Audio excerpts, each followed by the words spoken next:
Bismillahirrahmanirrahim. Alhamdulillahilladzi amarana bi ta'atih wa nahana 'an ma'siyatih wa wa'ada as-salihina bidari ni'matih wa wa'ada al-usata waz-zalimina binarih. Asyhadu an la ilaha illallah wahdahu la syarika lah al-marhubu min azabihi wa satwatih wa ashhadu anna sayyidana Muhammadan abduhu wa rasuluhu al-marjubu bi syafa'atih. Sallallahu wa sallam wa baraka ala sayyidina Muhammadin khairi khalqih wa ala alihi wa sahbihi wa dhurriyyatihi wa atba'ihi, amma ba'd. Yang kita hormati dan kita cintai para habaib dan para alim ulama, para muhibbin, hadirin hadirat rahimakumullah. Alhamdulillah, puji dan syukur kita haturkan kehadirat Allah subhanahu wa ta'ala yang selalu memberikan kita taufik dan hidayah serta izin dan inayah sehingga kita pada malam ini dapat kembali berkumpul bersama-sama di majlis yang penuh berkah ini.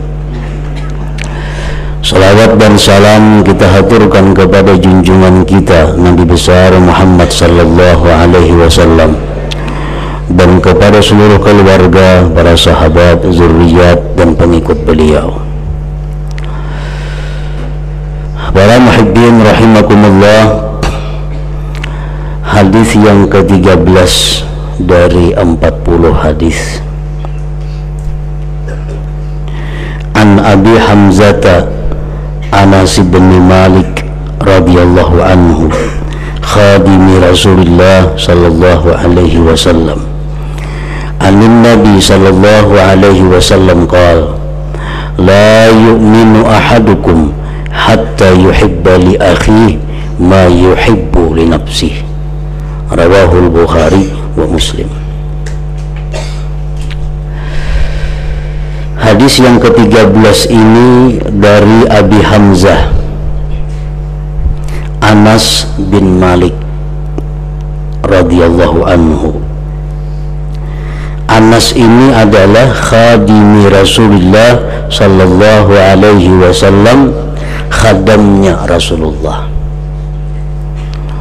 Kurang lebih 10 tahun lamanya Anas ini berkhadam, berbakti kepada Rasulullah sallallahu alaihi wasallam.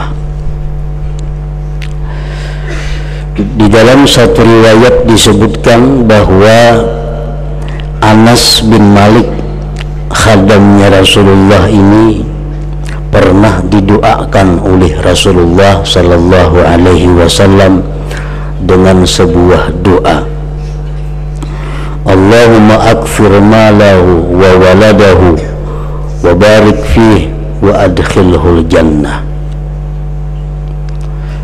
Nabi pernah mendoakan Anas bin Malik, pembantu Sidin, dengan doa, ya Allah, banyakkanlah hartanya dan anaknya dan berkati padanya dan masukkan dia ke dalam surga.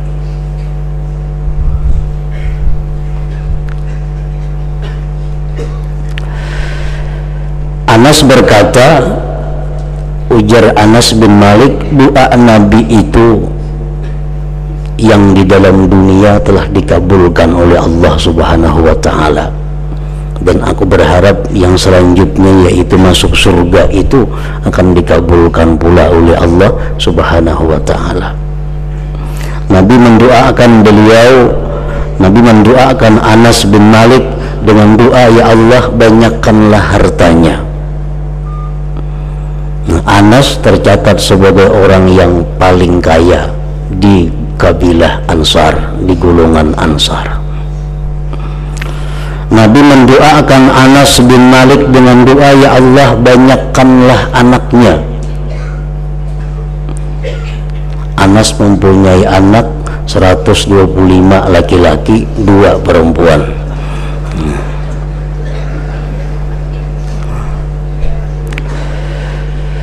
dan Nabi mendoakan Anas dengan doa wa barik fih, berkati padanya.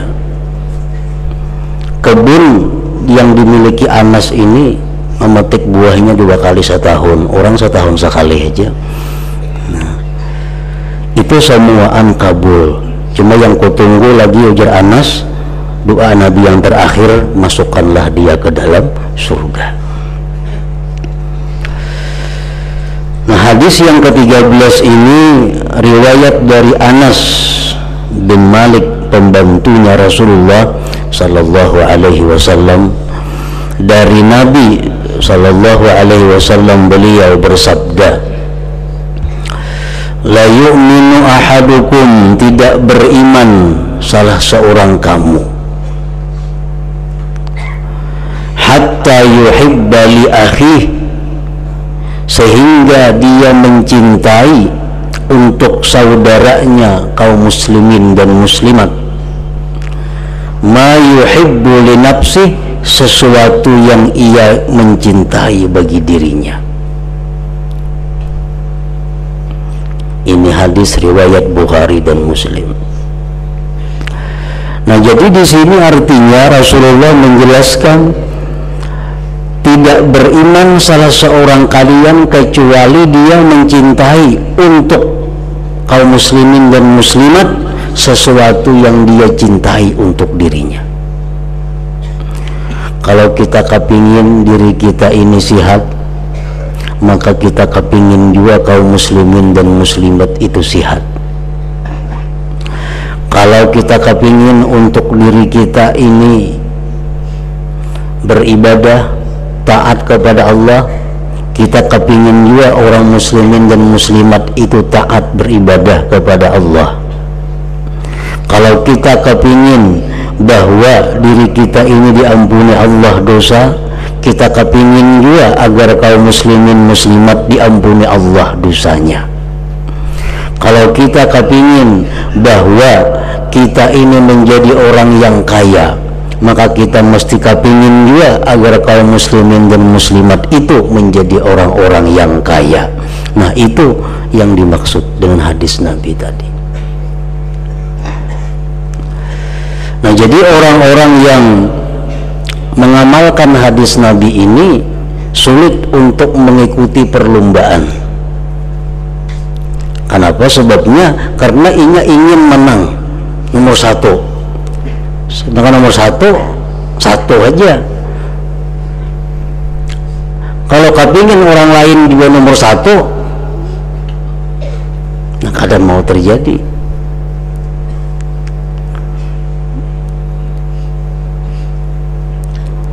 Sedangkan Rasulullah mengatakan bahwa dia cinta untuk saudaranya sebagaimana dia cinta kepada dirinya.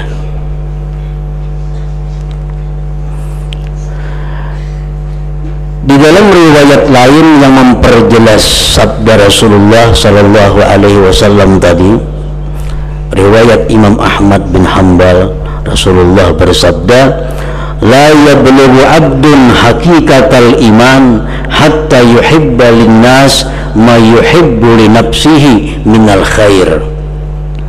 Tidaklah sampai seseorang hamba kepada hakikat iman sehingga dia mencintai untuk manusia sesuatu yang dia cintai untuk dirinya daripada kebaikan.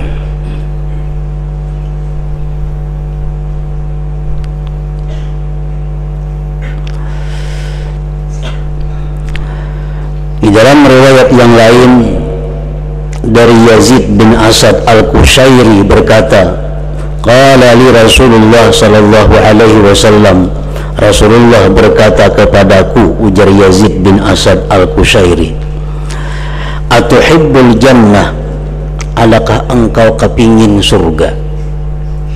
Qultu na'am, aku kata iya wahai Rasulullah.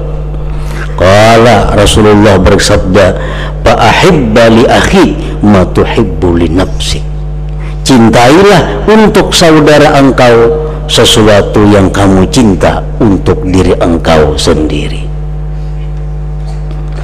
Jadi kalau kita kada hakun disakiti orang, maka kita jangan hendak menyakiti orang. Kalau kita kada hakun dibunguli orang, jangan hendak membunuh muli urang. Amun kita kada hakun dilarangi orang, hakun dilarangi orang kita bertukar, jangan hendak melarangi orang. Nah, cintailah saudaramu sebagaimana kamu mencintai diri kamu sendiri. Para muhibbin rahimakumullah, para pensarah hadis menjelaskan bahwa hadis Rasulullah Sallallahu Alaihi Wasallam tadi akan menghindarkan kita daripada berbagai macam akhlak buruk, akhlak yang tidak baik.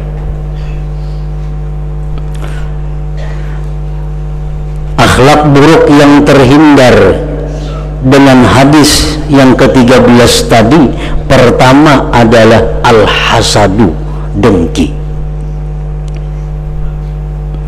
Kalau kita dengki, jelas sudah kita kada mengamalkan hadis tadi.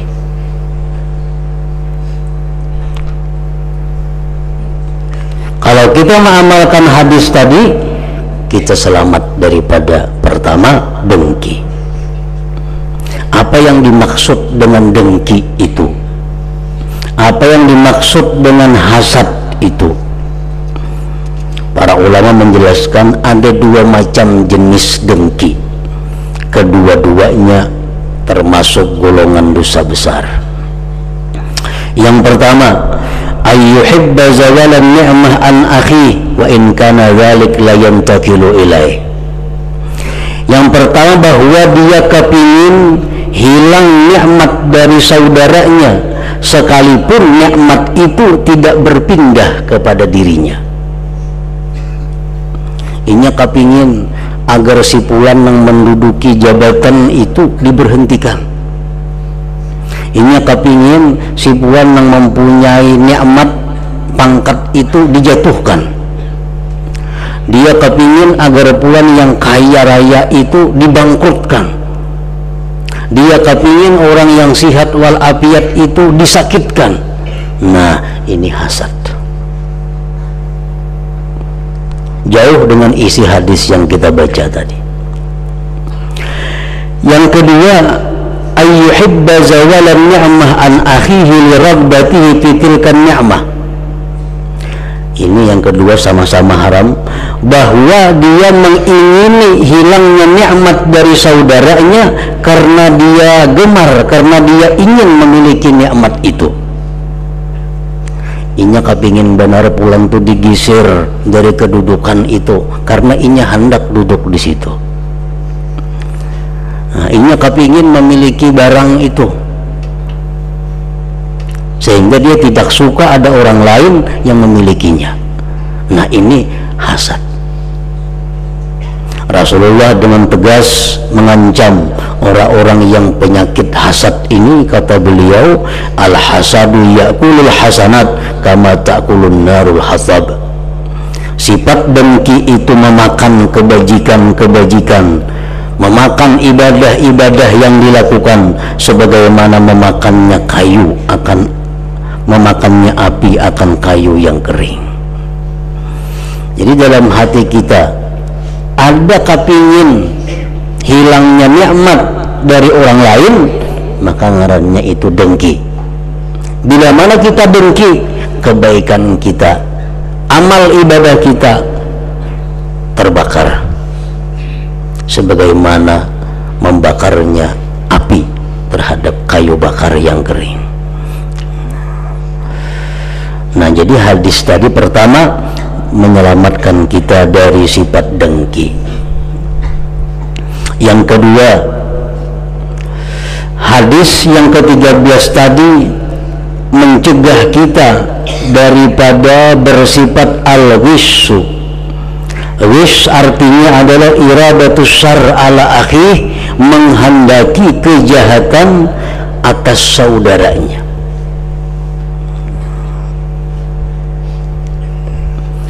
Menghendaki kejahatan, menghendaki kehancuran, menghendaki kejatuhan atas saudaranya. Rasulullah bersabda, man ghasyana falaysa minna.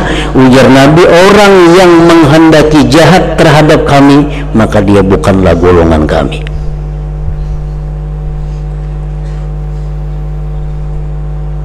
Mudahan si anu tuh celaka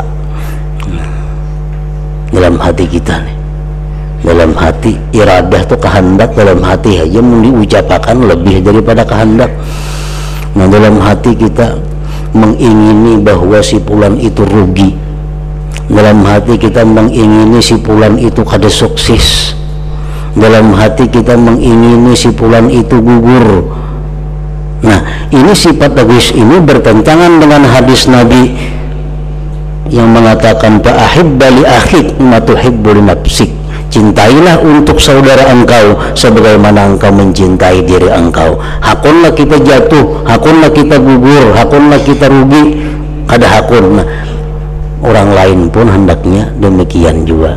Kita kada senang kalau ada orang lain yang rugi, kita kada senang kalau ada orang lain yang mendapat bala, kita kada senang kalau orang lain itu rusak dan sebagainya. Nah, ini wisu. Man ghasyana falaysa minna. Nah, para muhibbin rahimakumullah, kita melihat satu kejahatan,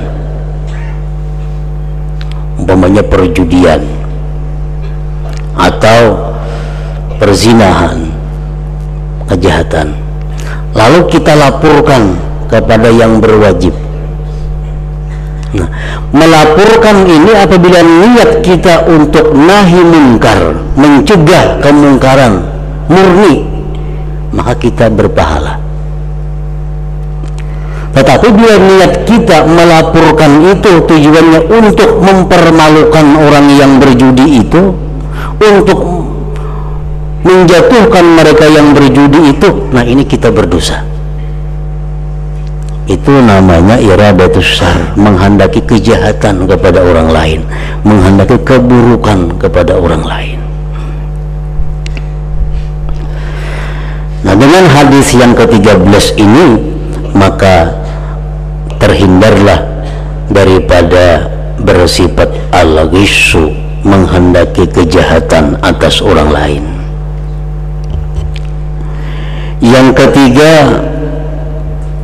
al-ghillu. Hadis yang ke-13 ini menghindarkan kita, menjauhkan kita dari sifat ghil.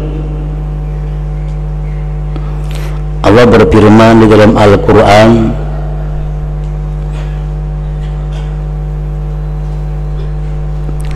tentang ghil ini. Ghil itu yashmalul khiyanata wal hikda, mencakup artinya adalah khianat dan dendam.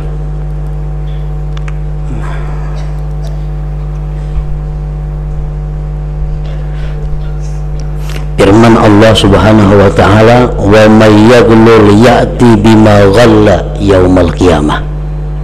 Siapa yang khianat, dia akan datang dengan yang ia khianatkan itu pada hari kiamat, menjadi saksinya.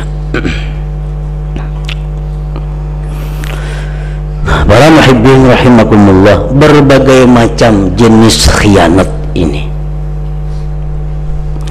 Seorang anak dititipi oleh orang tua duit, nak naikkan kena nukar ini, ditukarakan ke lain, itu ngarannya adalah khianat. Khianat anak kepada orang tua. Nah, seorang perempuan, seorang istri yang di hatinya ada mencintai laki-laki yang lain daripada suaminya, atau tergoda kepada laki-laki lain selain suaminya, maka perempuan ini adalah khianat kepada suaminya. Ini termasuk ghil, bertentangan dengan hadis yang kita baca tadi. Dan termasuk kalimat, dalam kalimat ghil ini adalah orang-orang yang yasriku sirra, orang-orang yang mencuri. Nah, kita hakullah dicuntan orang pun kita kada hakut, jangan mencuntan pun orang. Nah, termasuk di dalam maghul ini adalah orang-orang yang mengambil harta negara, dalam istilah yang terkenal dengan korupsi. Nah, orang yang melakukan korupsi itu orang yang berkhianat kepada bangsa dan negara.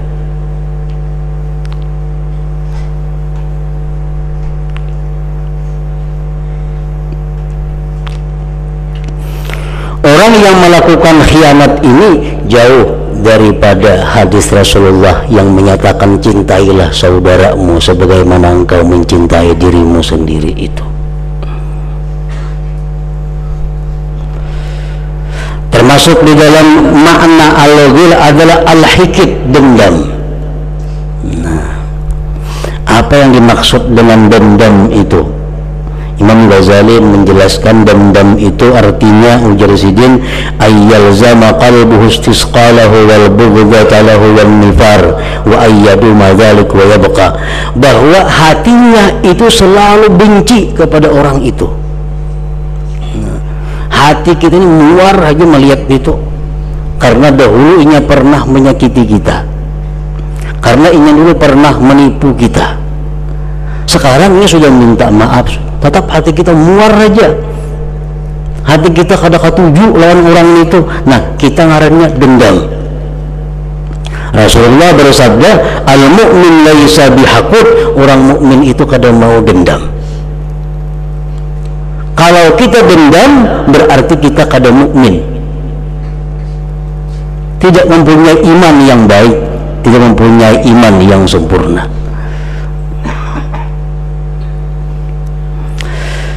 Nah, kemudian yang keempat, hadis yang ke-13 ini menghindarkan kita dari asyamatah bima asaba akhahu minal bala, gembira, suka dengan musibah yang menimpa kaum muslimin dan muslimat.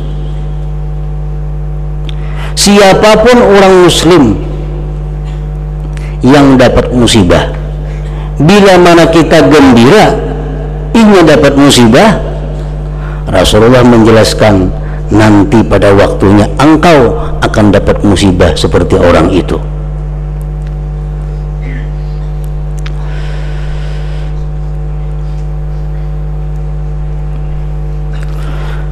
Salah seorang aulia Allah yang bernama Sari As-Sakati, beliau berkata, ujar Sari As-Sakati, aku minta ampun kepada Allah, aku beristighfar kepada Allah 30 tahun. Mengapa nangku istighfarakan itu? Apa nangku anggap dosa itu sehingga sampai 30 tahun selalu minta ampun kepada Allah? Sebabnya aku mengucap alhamdulillah.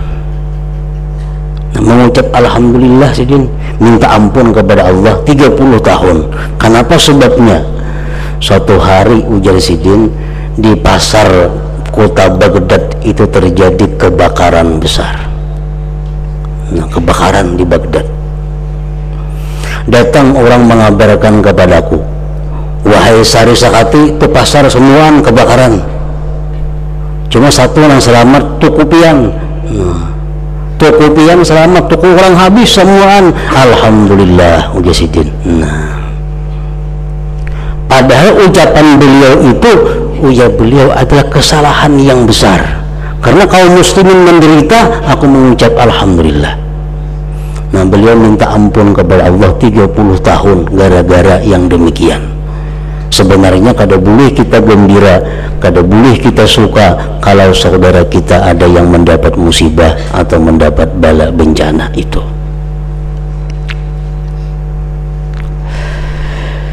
Nah, yang kelima, dengan hadis yang ke-13 tadi kita terhindar daripada idza'u akhi wa ihanatuhu wa suhriyatuh, mengganggu, menyakiti, memudaratkan kaum muslimin muslimat, menghinakannya, maulu-ulunya.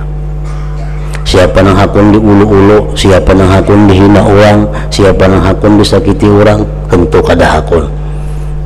Nah, kalau kita kada mau, orang lain pun jangan sampai kita ulu-ulu, jangan sampai kita sakiti, jangan sampai kita hina. Salah seorang aulia Allah yang bernama Sahal At-Tustari, di rumah Sidin saling banyakkan tikus, banyak tikus. Ada yang murid menyeranakan, guru jakapian baingan kucing ada 3 ekor, jakapian baingan kucing, jadi ada tikus lagi rumah. Jasitin jangan, amun mau baingan kucing, jadi tikus larinya ke sebuah rumah, kasihan orang sebuah situ buang tikus tuh kesanaan. Nah, ini yang dimaksud dengan mencintai saudara engkau sebagaimana engkau mencintai diri kamu sendiri. Kadang mementingkan keselamatan sendiri, keuntungan sendiri, kenyamanan sendiri, sedangkan orang lain menderita susah payah gara-gara kita ini.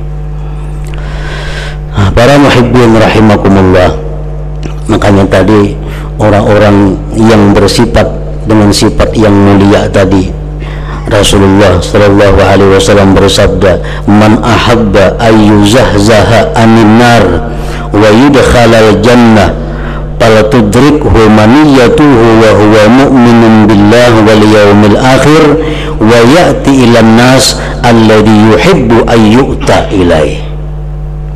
Barang siapa yang ingin dijauhkan dari neraka, dimasukkan ke dalam surga, hendaklah dia mati pertama membawa iman, kata Rasulullah.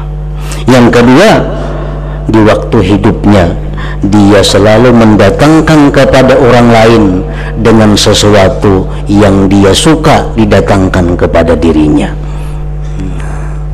Jadi pedagang-pedagang menjuali orang dengan keuntungan-keuntungan yang mana kita pun senang kalau orang lain untung sedemikian. Misalnya kita berjual sapida, kita jual di sapida, kita untung 100.000. Nah, andai kata kan kita nukar yang menjual untung 100.000, senanglah kita. Nah, kalau senang kada jadi masalah. Kalau kita kada senang orang menjual kita berhujung 100.000, ternyata kita menjual berhujung 100.000, berarti kita kada termasuk dalam golongan yang dimuliakan ini, kada termasuk dalam hadis yang disabdakan Rasulullah sallallahu alaihi wasallam tadi. Nah, jangan seperti orang begitu dia membeli dia sulit, begitu membeli dia cariwit, nah nawar macam-macam. Begitu dia menjual, dia ingin keuntungan yang banyak, keuntungan yang berlipat ganda. Nah, maka orang seperti ini yang mestinya mengamalkan hadis Nabi tadi, la yu'minu ahadukum, tidak beriman salah seorang kamu, hatta yuhibba li akhihi, sehingga dia mencintai bagi saudaranya ma yuhibbu li nafsihi. Jadi bukan orang yang menukari itu ukurannya, kita ukurannya. Umpamanya kita ini menjual barang modalnya 10.000, kita jual 100.000. Nah, baikkah kadakah kita nih berujung 90.000, modal 1.000, modal 10.000, termasuk orang baik kada? Nah, ukurannya ada pada diri kita. Andai kata kita nukar barang lawan orang itu modalnya 10.000, dijualnya 100.000, senang kada kita? Nah, bila senang kada jadi masalah. Jadi ukurannya bukan pembeli. Misalnya hendak nukarnya kapingin banget, padahal modalnya 10.000 aja, 100.000 jadinya kemana nukarinya. Nah, ini senang aja mau 100.000. Tetapi andai kata kita macam itu, apa kita senang atau kada? Kita nukar barang, orang untung 90.000, senang atau kada? Bila kita kada senang, berarti kita kada termasuk di dalam apa yang disampaikan Rasulullah Shallallahu Alaihi Wasallam tadi. Itu yang diceritakan dalam sebuah manaqib salah seorang aulia Allah yang mempunyai toko. Sidin berjual kain 10 dirham. 10 dirham ini sudah harga sudah berujung 2 dirham. Datang waktu Sidin kadada di toko, ada orang nukari dijual pembantunya 40 dirham. Datang Sidin, mana aja Sidin kain di sini tadi, nya pembantunya ulun jual 40 dirham, melarangnya kan menjual. Padahal 12 itu 10 dirham sudah berujung 2 dirham. Kenapa kan menjual 40? Kurangnya hakun jadi si pembantu ini. Lalu Sidin mencari ke situ kamari, mencari orangnya nih. Akhirnya bertemuan. Berapa ikan nukar? 40. Itu kelarangan. Ulun senang jadinya. Ikan senang kada senang, beli ikan kada hakun 10 dirham kembali duit. Kan aneh loh itu. Ampun toko nih. Bila ikan kada hakun ku jual 10 dirham, kembali duit barang belikan. Ini berarti apa? Ukurannya itu bukan pembeli senang kada senang kita. Anda kata kita nukar kain harga 10 dirham dijual orang 40, senang kada kita. Jadi ukurannya adalah diri kita, bukan ukuran si pembeli ini. Wa ya'ti ilan nas alladhi yuhibbu ayyu'ta ilaihi. Orang-orang yang bersifat demikian maka telah dijanjikan oleh Rasulullah Shallallahu Alaihi Wasallam dia dihindarkan, dijauhkan daripada api neraka dan dia dimasukkan ke dalam surga asal matinya beriman. Nah itu. Kemudian hadis yang ke-14.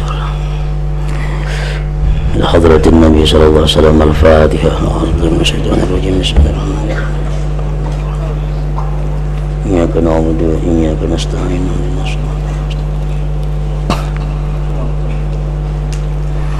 Asyhadu an la ilaha illallah wahdahu la syarika lah. Asyhadu anna sayyidana Muhammadan abduhu wa rasuluh. La ilaha illallah. Nastaghfirullah. La ilaha illallah. Nastaghfirullah. La ilaha illallah. Nastaghfirullah. La ilaha illallah. Wa natubu ilallah. La ilaha illallah. Muhammadur Rasulullah sallallahu alaihi wasallam. Fa ya ayyuhal minhu syafa'atan sallu alaihi sallimu taslima. Allahumma salli wa sallim wa barik alaihi.